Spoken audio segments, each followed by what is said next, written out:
What if instead of hearing this ad, you were hearing an entire extra episode of Cinema of Meaning?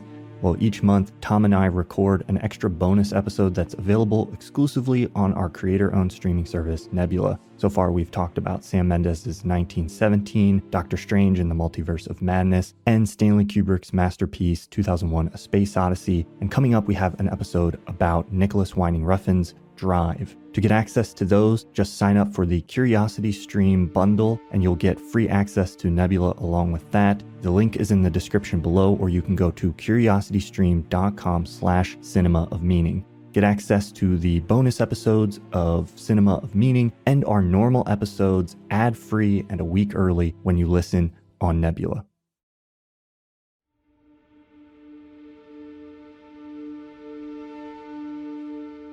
Hello and welcome to Cinema of Meaning, the podcast from myself, Thomas Flight, and my fellow video essayist, Tom Vanderlinden from the channel Like Stories of Old, where we seek to explore the depths of what cinema has to offer. This week we're talking about Shane Carruth's cult classic time travel mind-bender Primer. Tom, this movie is kind of a favorite of mine. I got really into this movie as a teenager and watched it a bunch of times when I was younger. I haven't revisited it in a number of years, so this was kind of fun to go back to. What is your experience with this movie, and did you also obsessively watch it at one point? Not really. I think I saw it maybe once or twice. I remember, as many others, being fascinated by the puzzle it presented, but it also felt ultimately, even when I looked up different analyses, diagrams, and other visual aids to help me make sense of what is actually going on, it still felt impenetrable to some extent. Watching it now, however, it's fun to revisit it and look at it with a now more experienced eye, I guess. I still can say that I was able to make much more sense out of it. I actually rewatched it twice for this episode. Once, I just put it on again and watched it without doing too much research beforehand. And then after that first viewing, I looked at some YouTube videos that explained the plot. I rewatched it again with an audio commentary. I looked at all the graphs, and it does make more sense to me now. It's a movie that's almost designed to not be understood to some extent. It's deliberately complex, but not in a way that it doesn't feel like there's pieces of the puzzle and you put them together and then you have this complete picture. It feels like there's deliberate pieces that are being left out so that it kind of makes the discussion about the movie everlasting. And I guess that's a good quality of it, because it's still a movie that attracts significant audiences today, or I still believe there's like a lot of people who are fascinated by the movie and who are just discovering it now, even though by now it's almost 20 years old. But the reason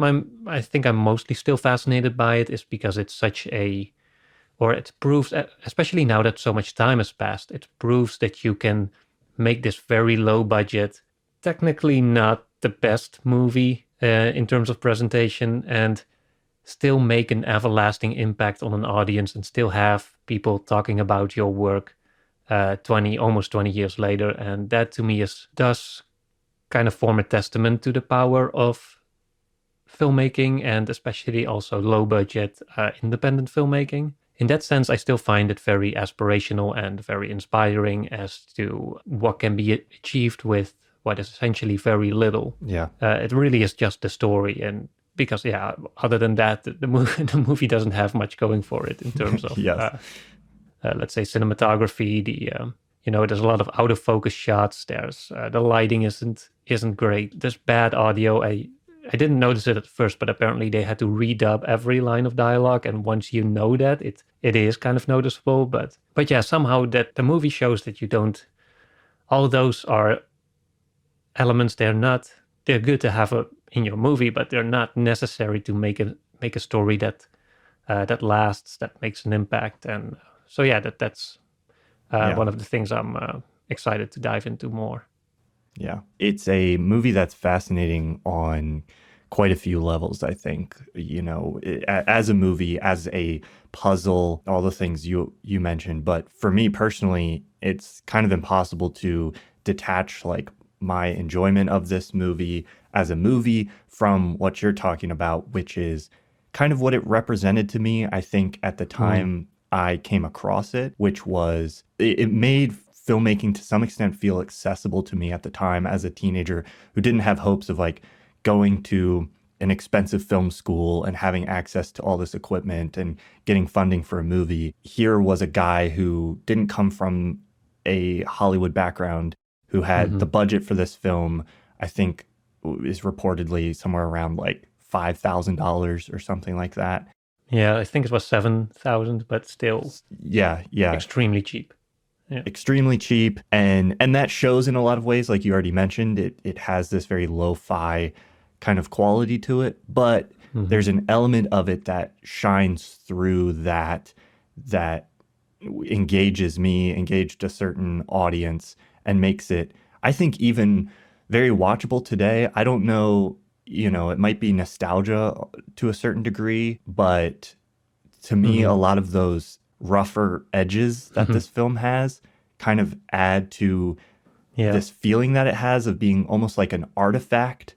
Like, I think one thing I thought about this time watching it that I didn't really in the past was how kind of experiential it is. Like the opening at the beginning with the voiceover that's recorded, and it's kind of this there's an aspect of this film that feels like you found a piece of something that is very almost documentarian or natural. There's a naturalism to it. Yeah. And that rough quality kind of fits in with the aesthetic of these guys in their garage, just kind of like piecing together something. Yeah, it's also mirrored by the low-tech visuals of the time machine itself that they end up building. Right. It's all very duct taped together, and it's kind of amateurish in an interesting way. Yes. So there's a sense in which like those things really work for me. And there's valid criticisms of this movie. And I think, one of those being, I think the whole trajectory of Shane Carruth's career, he kind of came out of nowhere. He did this movie. He did Upstream Color after this, which we're going to talk about as a bonus episode. So we're talking about Primer here, and then we'll discuss Upstream Color as a bonus episode for our patrons and Nebula listeners, and you'll be able to listen to that this month.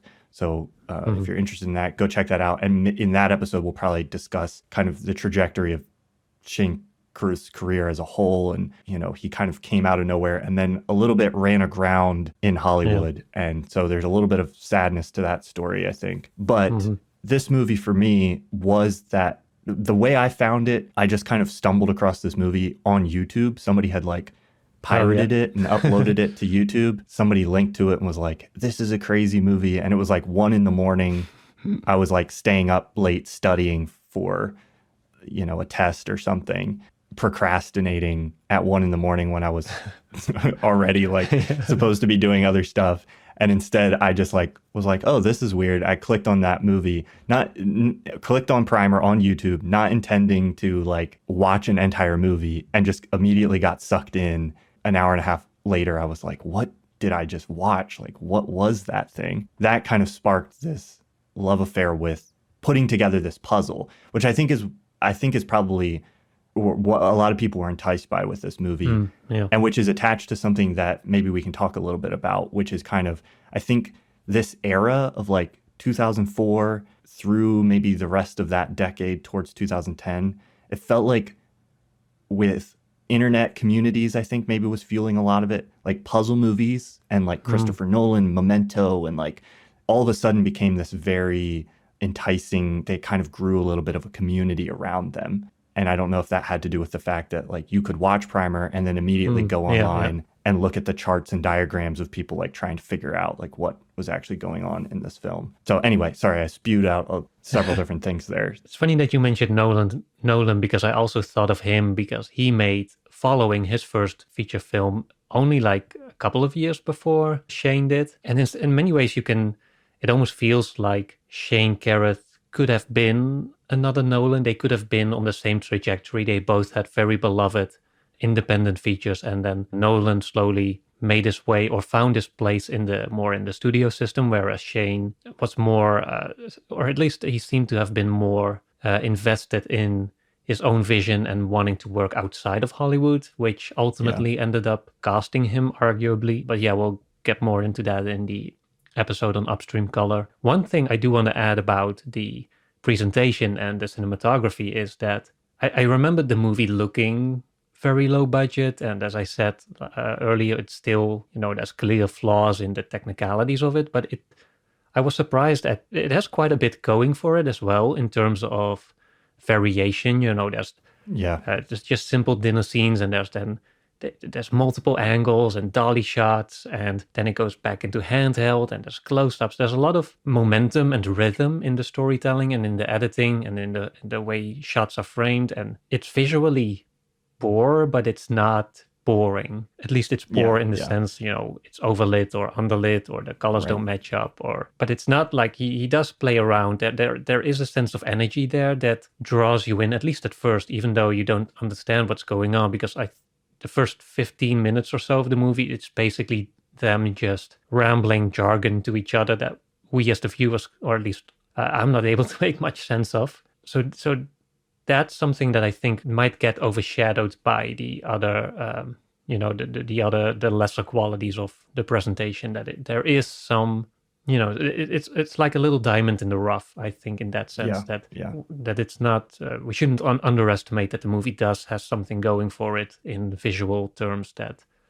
even though it might not appear to look like that at first glance, but yeah, there's a lot of inventive composition. There's like dolly shots that kind of are used as reveals or for emphasis of certain things. One of my favorite elements of the film is just that opening sequence of, we haven't really talked what the film is about besides mentioning time travel, but it's about these four guys who work together kind of in a garage. They're engineers. We don't really get much information because it's all very, like you said, they're speaking in jargon. There's not a lot of exposition. Very naturalistic. Yes, but we see them they're running some kind of company where they create computer parts, or they're working on various projects, kind of trying to get a startup off the ground. Two of them out of the four kind of accidentally they're trying to build, I believe, like some type of anti-gravity machine. They're trying to build something that reduces the weight of an object using a magnetic field. In doing so, they accidentally stumble across a time travel machine. And the way this is revealed to us is one of the characters has discovered the time travel machine already and is kind of walking the other character through the process of how he figured out what was going on. And that whole sequence I love so much. It's a great kind of masterclass in how to pull off a reveal and exposition and explain all the technical elements of what's happening in this movie and what they're doing in a way that feels like you're discovering it as the viewer, instead of just like the filmmaker's like, okay, now I'm going to sit you down and explain to you all the technical stuff for this movie. But there's a great moment within that, to tie this into like the cinematography and that kind of stuff. There's a great moment within that where they go to the storage place, and Abe is kind of walking Aaron through how he discovered the time travel. And they're already talking about how they would build a one that's big enough to hold a human and where they would keep that. And Aaron kind of realizes like, oh, we could use you would need somewhere that's climate controlled and safe and like all these things. And as he's mentioning that, the camera's like dollying around and slowly revealing behind them that they're sitting in this field, with this like storage facility in the background. And so there's elements like that where the filmmaking and the cinematography is being used to reveal elements of the story. I wonder if that shot was supposed to be funny, or if it was unintentionally funny, that they were having that conversation and then the camera pans to a building with these big letters that it says exactly what they need. Right, yes. No, I think there's a little bit of a sense of humor in that in that moment too. But yeah, no, I agree with what you're saying. I think it's rough around the edges in certain aspects, but that's what I meant by there's something that shines through here where editing or pieces of, like, technically it's rougher, but artistically where it's able to, it's doing a lot. So yeah, there's a lot of montages and lots of different settings. Also, there's one scene where they kind of randomly, like, they're pouring gas in the car, or and then they're somewhere else, and then they're talking in this building, and then they're sitting outside. So yeah, there is some attention there in insofar as he probably has considered, like, how do I make this more appealing, and not how do I draw people in without the conventional tools of, like, clear or more easy to grasp dialogue, because he probably knew that wasn't going to be there, and unconventional plotting, because that's also thrown out the window as the movie progresses. It felt like he did consider, like, okay, I'm going to need some element that keeps viewers hooked if everything else becomes too alienating or too complicated to stay connected to. And I think that he pulled that off pretty well in with the means that he had. There's one shot, for example, that I really loved. It's where I think it's Abe is demonstrating his magnetic machine for the first time, and then the camera, he's gonna throw some stuff on it. I'm not sure exactly what it is. It looks like some small particles.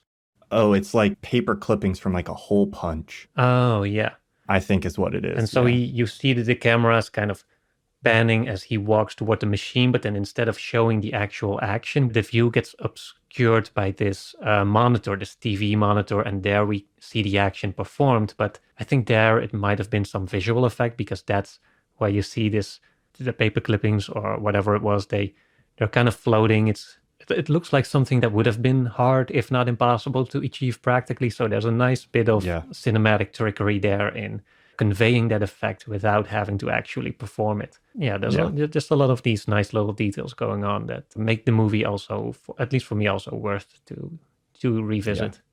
As far as, this is a movie that not everybody loves. It has like a 6.8 on IMDb. There's I think some people don't connect with it. And I think if I see a validity, I love it, but I can see how some people have, let's say, one of the criticisms that's been leveled against it is that it doesn't have a lot of emotion, or it's difficult to connect with these characters. And I can kind of see that. I think in its naturalism, Shane Carruth, one of the reasons he acts in it himself and he got non-actors involved, I think some of that was budgetary, but also I remember reading about him not being able to find people who would deliver the dialogue with the naturalism that he wanted. He wanted it to feel like just people talking and not. That's a sword that kind of cuts both ways. I think there's some parts of this film where that quality is perfect for it, where it feels like you're watching just people talking, and in some ways it feels like the realest time. Like, I'm like, if there's any movie that depicts what the actual discovery of time travel would look like, to me it's like Primer takes the boat, because it's a depiction of how a lot of things get discovered, which is sort of by accident, just some people like who stumble across a certain thing, and it's so naturalistic in that delivery. But then once the movie gets into the territory where they're sort of dealing with the emotional implications of what they've discovered, and there's like interpersonal conflict between the characters, and some of those things are happening, I think that the performances undersell some of that potential a little bit, where the movie doesn't expand to fill the kind of like dramatic significance that it could if you maybe had more experienced performers in those roles, where by the time, this is getting into spoiler territory, but by the time Abe and Aaron kind of split up, those scenes to me feel a little like emotionally not hollow, but like not as impactful as maybe they could be. But all that said, I don't think a lot of the people who love this movie, I don't think that's really what they're coming to this movie for. It's more this experience of like watching it the first time, kind of scratching your head and being like, maybe I got like 50% of that or some percentage I understood, and then revisiting it and talking about it and trying to piece together what's going on. I remember when I first watched it having kind of no idea what was happening. And I think that's a pretty common experience.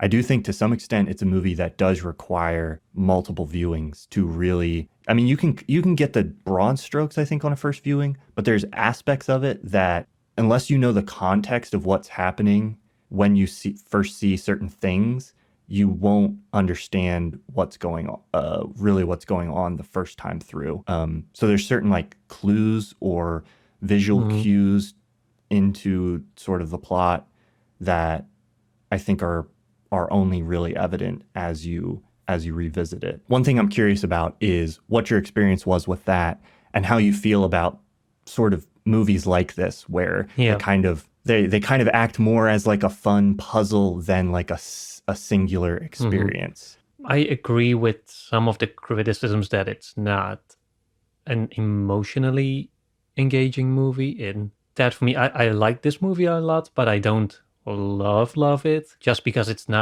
tickles the brain, but it's not etched into my heart like some other movies that make that more, that really make that deep impact on your own like emotionality. Having said that, it's also a matter of, from a filmmaker or from Shane Carruth's perspective, I guess, that's just a matter of what kind of story do you want to tell. Yes. Because it's very clear that he establishes quite well that these are not characters who are going to use time travel to fix some broken thing inside of themselves. You know, there's not some emotional journey that happens because of their discovery. No, their instinct is just in line with their personalities as we come to know them. In first, it's like, okay, how can we use this cleverly? How can we exploit this? How can we make some money? And then slowly, you know, the paranoia and the distrust between them grows, and that kind of feeds into the conflict. But that's a different story from, I discovered time travel and I'm going to try to stop this great tragedy that happened in my childhood or whatever. You know, it's just a different story. And I think, it's fine to do that, to make that choice, to not have a story that revolves around a more conventional emotional arc. But still, even if you decide to do that, I do think there's some issues with the connection that the audience has with the characters. You talked about the non-professional actors that are being used, but I think there's also an issue in the writing, in the sense that it, at least to me on first viewing, and even when I rewatched it for the first time last week, it wasn't clear to me. Like, it took me a long time to understand what the connections were between the characters. At some point we see a family, and then there's another girlfriend, and there's a reference to another person who doesn't end up being in the movie. There's all these, the social network, I guess, of the movie isn't as clearly, or it isn't given priority as much as the intricacies of the time travel is. And so in that sense, even if you assume a story that doesn't have a strong emotional hook or a strong emotional character arc, it still falls a little flat to me in presenting the characters as they are, these more down to earth, I guess, more in some way more selfish and more almost anti-heroes to some extent, in the sense they do feel more like Nolan's characters, who are kind of in the moral gray-ish area and who have more selfish pursuits and who do not necessarily have a character arc that is going to transform them for the better. But yeah, it's clear that he doesn't really seem to focus on what all this does to the characters as much as it does, or as much as he is focused on creating an interesting puzzle. Because even now, after having seen it, I think I've seen it 4 times in total now, but one thing that still falls very flat for me is the actual ending. It kind of sizzles out in my experience, and that to me demonstrates that just wasn't that strong of a character statement to be made at the end, beyond the simple fact that it ends sort of tragically. Even because that's also the issue. By the end, you don't even know who's who anymore. It's become very complicated as to how many versions of Aaron there are at this point, how many versions of Abe, and so you're not even sure who you're connected to anymore, which also leads to that feeling of the movie not really having a strong ending, but just kind of stopping, I guess.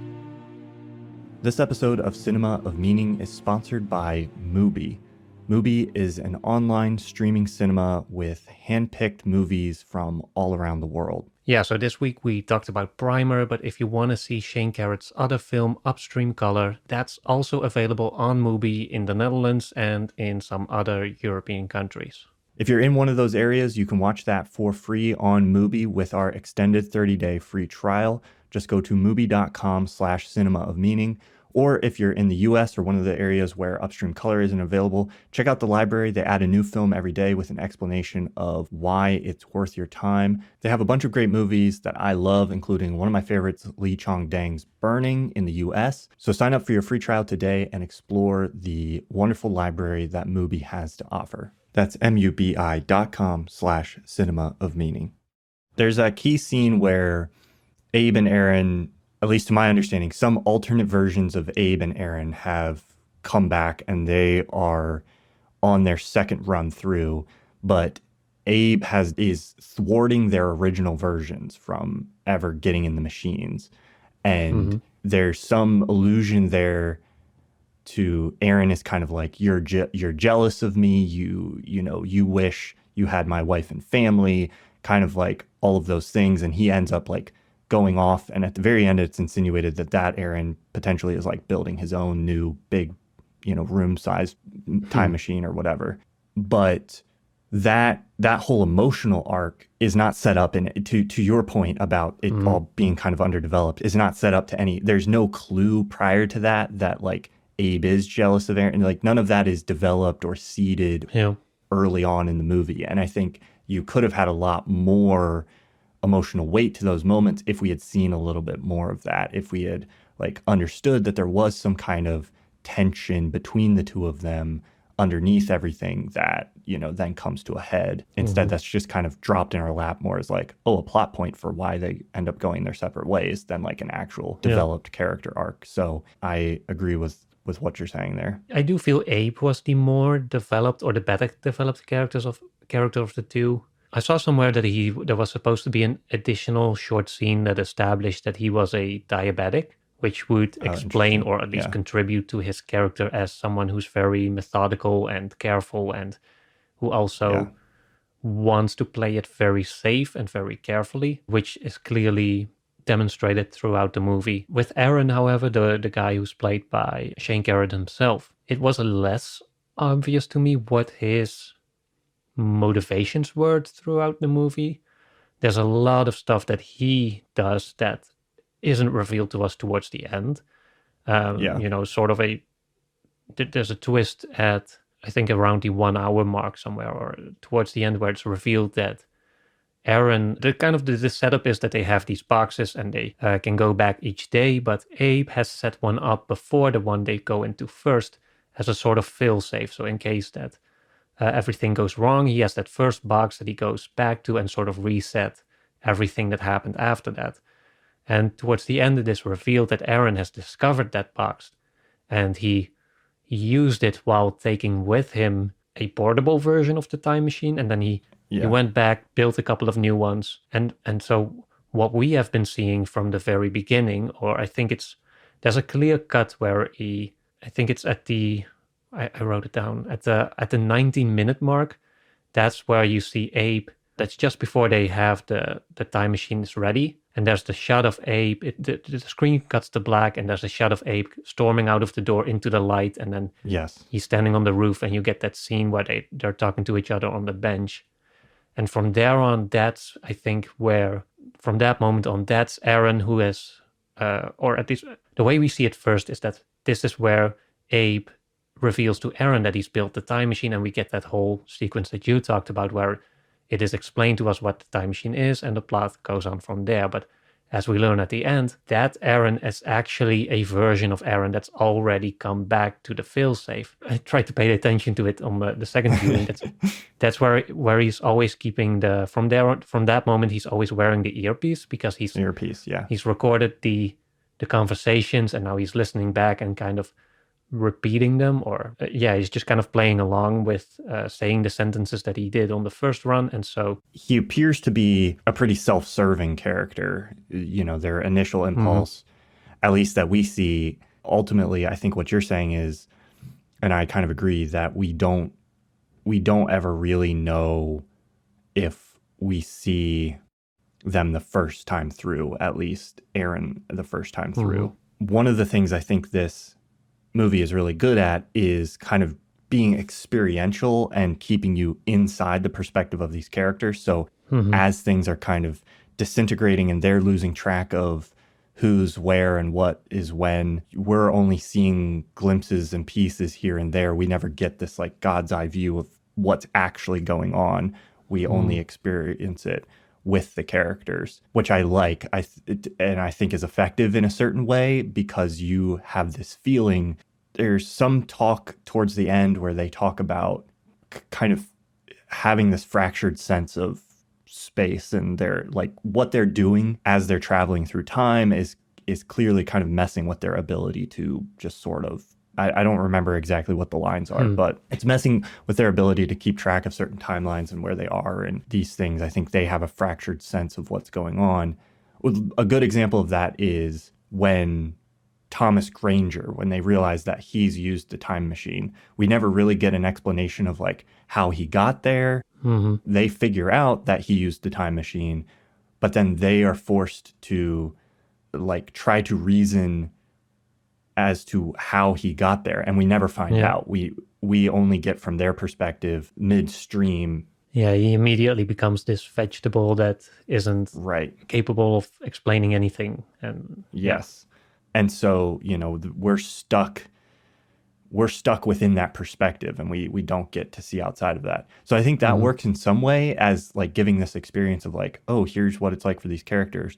But the downside to that is that it is hard to keep track, and we instead of getting this clear through line for like one Aaron and understanding his desires, and we're getting brief snapshots of all these different characters who are at different stages in their sort of like character development. Because at one point he talks about, at the beginning, there's a moment where he talks about how easy it becomes to sort of like do what's necessary to just get it done. And he's like, you're drugging yourself and locking yourself in closets in the cabinet and whatever. We don't get to see that like development.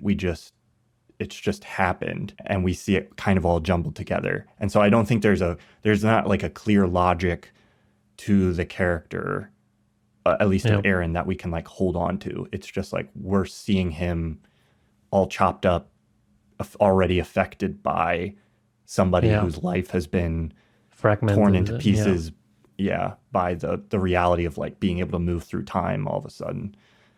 There is a nice reversal there where at the beginning it's Abe's character who has figured out the time travel, and he's explaining it to Aaron and by extension to us as the audience. But then at the end, it's Abe who goes back into the failsafe and relives everything. But then it's we who are connected to Abe, and we're trying to make sense of everything through Aaron, who is now controlling the information, the flow of information, so to say. And you kind of jump from one character to another in terms of whose perspective you're connected to, which is kind of interesting, I guess. And it does show that maybe the initial, thematically at least, there's the initial promise of harnessing this power for your own good, and then having it disintegrate, as you said, into this force that we probably shouldn't have reckoned with, which you also see, I guess, with the way it is affecting their bodies. It's affecting them physically. You know, Aaron starts to get like bleeding ears. His ear is bleeding. His ear is bleeding. The other character, Granger,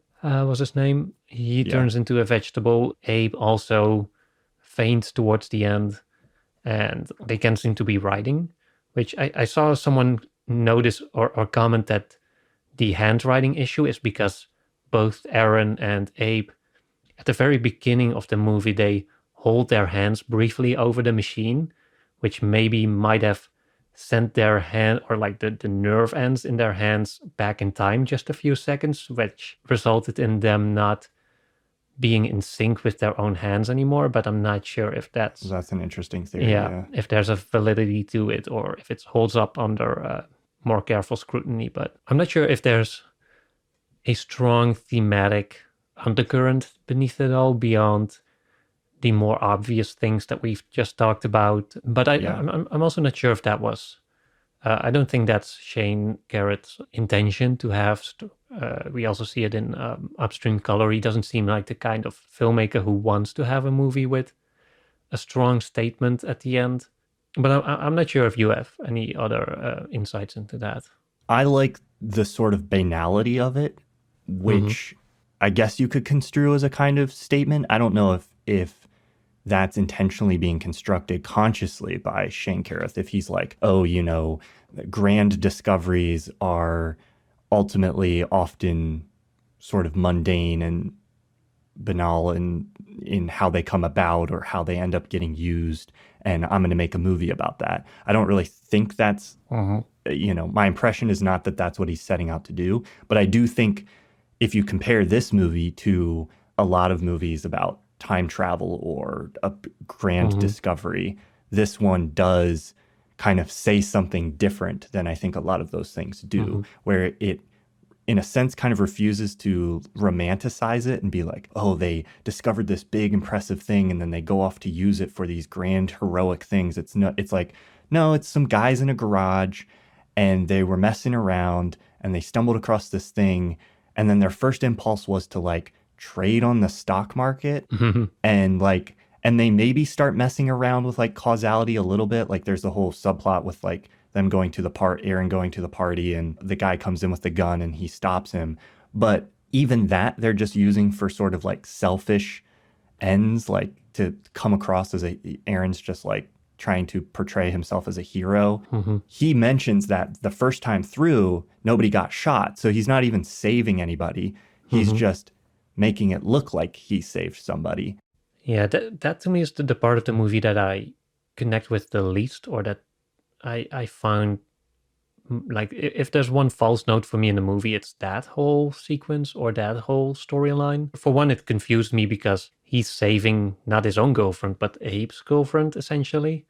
Right. And I also feel like at that point, at first, it is sort of implied that Abe uses his girlfriend to get the attention of her father, who is the Granger character, who has the big money to invest in their little company. But once he has the time travel, it doesn't seem like it's not necessary anymore for them to impress the father figure for the money, because they can make the money on the stock market or use the time travel to just raise their own funds. So I'm not sure what the purpose there was, if it was just him wanting to feel like a hero, but even then it feels like a kind of reckless move, even for his character as we see it established. That, I can understand that you want to redo like a date or something or some other event, but a scene where there's the potential to get shot and killed seems reckless, because it's not the kind of time travel where you just push a button and then redo. It's still, there's real stakes involved in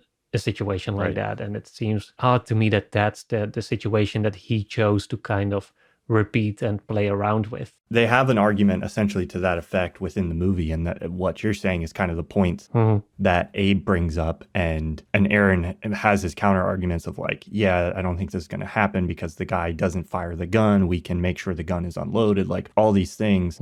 But I think to your earlier point, because Aaron's not really that fleshed out as a character in terms of like us being able to understand what his motivations are or goals or desires, some of that falls flat, and we don't get the understanding of why is he willing to take part in this seemingly riskier behavior besides just wanting to sort of test the boundaries of this technology they've discovered and what it's capable of. And I think that's ultimately the thing, is Abe's this one who wants to play it safe and is ultimately like, no, let's hold back. Abe is trying to stop them from discovering the machine at the end. He's kind of like, we've gone too far. Let's not mess with this. And Aaron's the one the entire time who's like, let's kind of push it forward to the next thing. And he's the one building the bigger box at the end. Yeah. He's also the one that breaks symmetry the first time when he brings his cell phone to the hotel. Yes. Yeah. So there are two kinds of sides of a coin there, but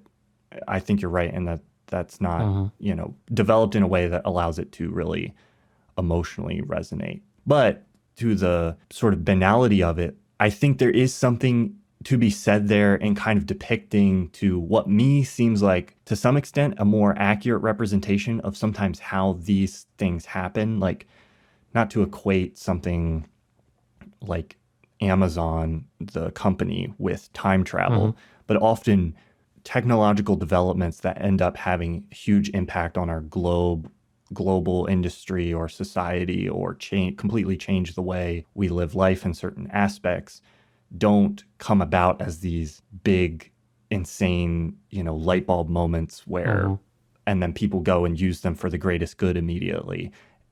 Often it's more somebody who's tinkering around with something kind of ends up discovering something, and then maybe it doesn't get used for that. It actually is something else. And then a decade later, where you buy books and where everything comes from is completely changed because they ended up they just followed this path of profit or whatever it is. Yeah. I don't think there's a statement there within this movie, but it feels like I like that it kind of takes something that is usually romanticized, which is time travel, and just kind of sucks all the romance out of that, and is just like, this is probably more what it would be like if it did happen.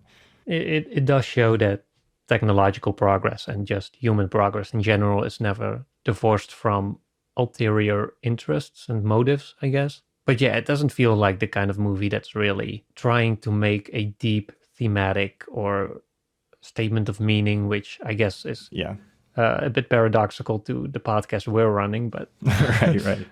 It does lead into one question that I had that might be interesting to bring up with this movie, and that's, do we have to be able to appreciate a movie on its own or just within its own confines, or to what extent does a movie rely on additional or on its audience doing additional research to be appreciated, if that makes sense? Because this is a movie, like, if you watch it without any prior knowledge and you probably don't look up anything afterwards, it doesn't feel, it's probably a very unsatisfactory film. But when you do take that active effort to treat it as almost as a starting point for further research and to dive into it more and to pick it apart and put it back together, then it becomes a more interesting piece of work. So it does seem to warrant a different type of relation that you would do with most other movies that you just watch, consume, and then you're kind of left satisfied, and you might talk about it with others, but not in the sense that it feels like you're still in the movie as you're trying to make sense of it to some extent. Yes.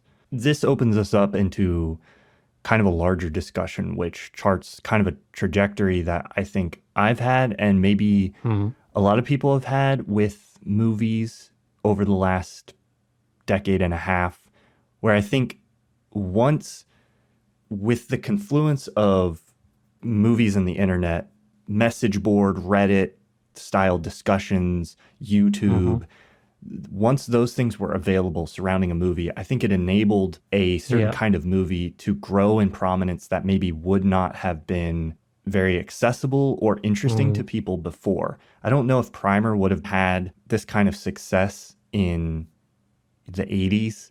It's possible. And there's movies with like puzzly style plots that predate, the 2000s or the 90s, but not nearly on the level, I think, that we saw in like the 2000 aughts. Yeah. And I think a lot of that is because you had a place to go. Like, you could watch Primer and then go online and find the YouTube videos about it, the people who had made these really elaborate diagrams of the timelines and explaining everything. It didn't have a big, long theatrical run. So most people were probably experiencing it, watching it online, or watching it in a format where they could just watch it a couple times. And that kind of went hand in hand with this popularity of movies that were puzzles or that had these twists, or people, could try to put them all together. And I think that kind of movie is fun for a little while because it has a kind of illusion of like meaningfulness, because as you put the pieces together, there's this sense of discovery. There's this sense of like, oh yeah, these things connect. It does all kind of fit together, and that feels meaningful. As humans, we like puzzles. We like putting together like a crossword or whatever. A Sudoku is just a set of numbers that like align. Yeah. And there's a satisfaction in that, even though it doesn't really hold any kind of meaning beyond putting the puzzle together. It's like the image already existed, the solution already existed. There's no inherent information within that we're gaining that's new somehow, but we like it for some reason. I think that's really fun, but I think it's ultimately kind of a limited space. Yeah. There's a reason I think it was kind of a trend for a little while, and we've sort of moved, like movies have kind of moved on from that, and they're not as popular anymore, because after you can only watch so many like mementos or primers or whatever. Yeah. Southland Tales was, I think, also a good one from that era. I haven't seen that one, but I'm forgetting the name of the director of Donnie Darko.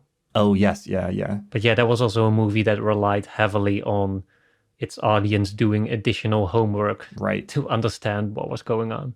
Yeah. And I think that kind of like runs its course. I mean, maybe there's some people who are into them but I know like I was really into this movie at one time, but now I kind of I have a greater appreciation for a movie that doesn't necessarily fit together into a complete picture at the end, or maybe is more about what you experience as you watch the movie. And there is stuff that maybe unfolds as you watch it on repeat viewings, but that's more like a deeper felt sense of meaning, or like you're seeing new layers each time. It's not like gathering all the clues like a detective. Yeah.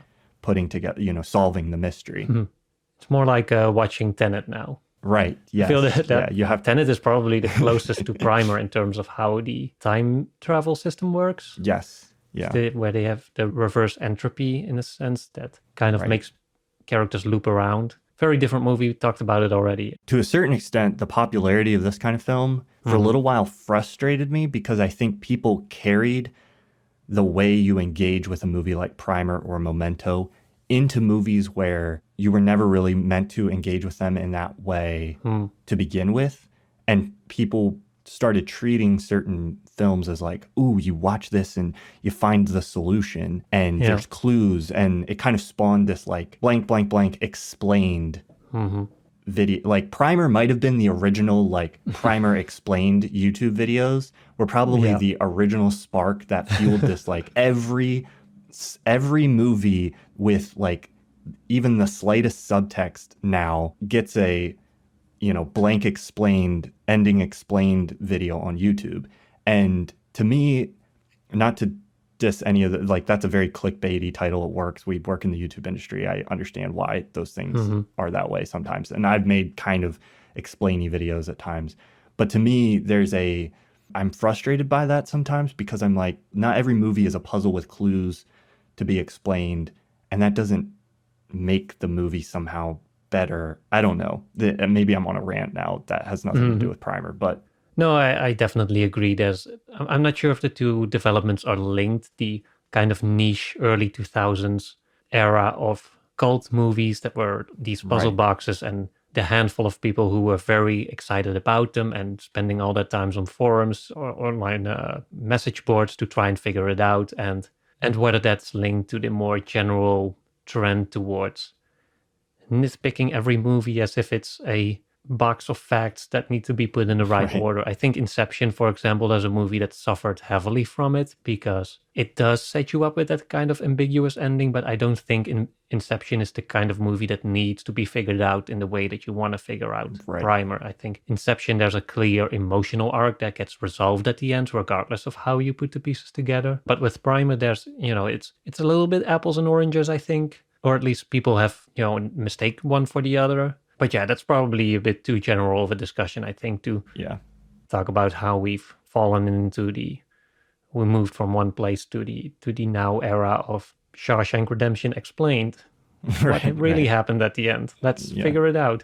it's obvious that there's a lot of movies where this kind of explanation isn't warranted and not necessary.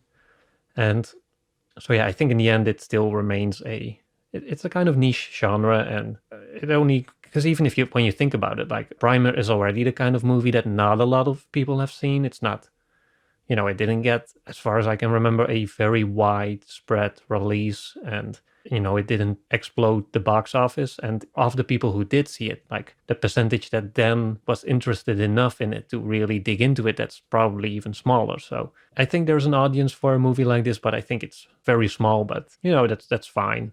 I love that there's movies like this that do something else or do something different and give you something to talk about even almost 20 years after it's come out. To answer your original question about sort of the validity of this, necessity of external engagement to really engage with the movie, I think that's fine. It's fine to make a movie for that kind of space because it does exist now. There is something that can be fun about that. But yeah, I think it's limited.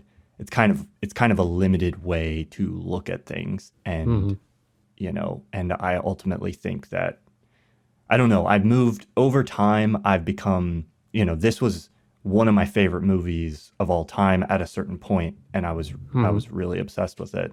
But I think over time, I've become much more interested in the movies that you still do kind of need to rewatch again and again to get everything out of them.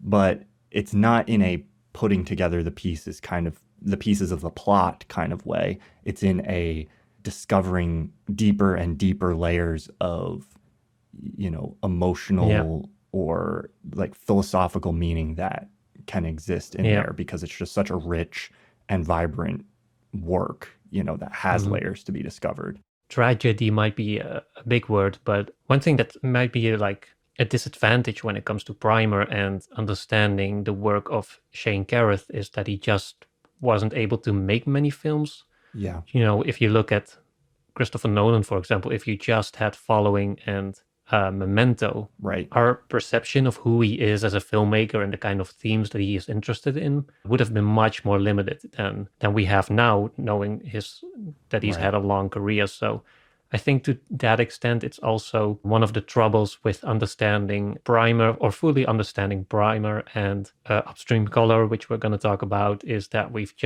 weren't able to get as much from Shane Carruth to really establish those longer term patterns and repeated themes, and which also make it more difficult to get a sense of where his focus is in terms of meanings, in terms of themes, what his intentionalities may have been. And it lacks that kind of those additional layers that we would have gotten if he was allowed or was able to have a different career path. But yeah, I guess we'll get back to that in our bonus episode. Yeah, I think where we're kind of leaving off here will transition nicely into the discussion we'll probably have around Upstream Color, because that movie for me was definitely an interesting point relative to this one, in terms of, I think, Shane Carruth going in a direction that I didn't really expect coming off of the back of Primer, where he leaned more into that, Terrence Malick sort of it is still, he leaned more into that experiential realm and away from this sense of technicality and intellectual and naturalism. And so I think that's a fascinating development that we'll definitely get into. So is there anything else about Primer, Tom, that we haven't touched on that you think is worth mentioning? It was an interesting movie to revisit, just to also be transported back to that era which was a transitional era, I think, in terms of independent filmmaking. I think it was just on the edge between where a lot of beginning or new filmmakers were still shooting on film to the era in which digital cameras became more widely available, and which opened up a whole set of different doors for new filmmakers. In that sense, I feel like this may have been one of the last of that, maybe the 90s kind of pulling yourself up by your own bootstraps kind of filmmaking, and the do-it-yourself kind of filmmakers that were emerging from that era, Nolan, Tarantino, some others probably that I'm forgetting. It still is as I said in the beginning, a fascinating study on how to tell a compelling story with very little means and with very little talent, almost, I would say. Might not be the right way to put it. He's obviously a very talented filmmaker, but it just shows you can get away with a lot of you can cut a lot of corners as long as the essence of your story is solid. And yeah, I think in that sense it does. It still demonstrates a potential for great storytelling with bare bones means, which I always find very inspiring. This is a movie I always remember in the midst of discussions about, the importance of theatrical viewing and all these things, is like going to a cinema, I think definitely makes for, a more powerful, there's a uniqueness to that experience that I appreciate and want to continue to exist. But I often have these memories of my younger self discovering certain stories or certain films in much less than optimal environments. In this case, shot, the bare necessities. You can have such impact from that kind of thing, despite not having the trappings of all of this. And it's rare that something at this budget level kind of has this kind of magic. I think that this movie has anyway. I think it's really hard to do, but it is possible. To the film's credit, I would say that it's made a more lasting impact than, for example, Nolan's Following did. Special little movie. Special little movie, Primer. Go check it out again if you haven't already. Thank you all for listening. If you enjoyed the show, you can support it in two ways. One is by signing up for Patreon at patreon.com/cinemaofmeaning, where you'll get access to our community, where we discuss the films in our private Discord, and you'll get access to what we're going to be watching so you can watch along with us. You can find more information about that at the link in the description below. You can also support our podcast by signing up for Nebula and listening on Nebula, where you'll get access to episodes early and without ads, as well as the bonus episodes we record. Thanks again for listening, and we'll talk to you next time.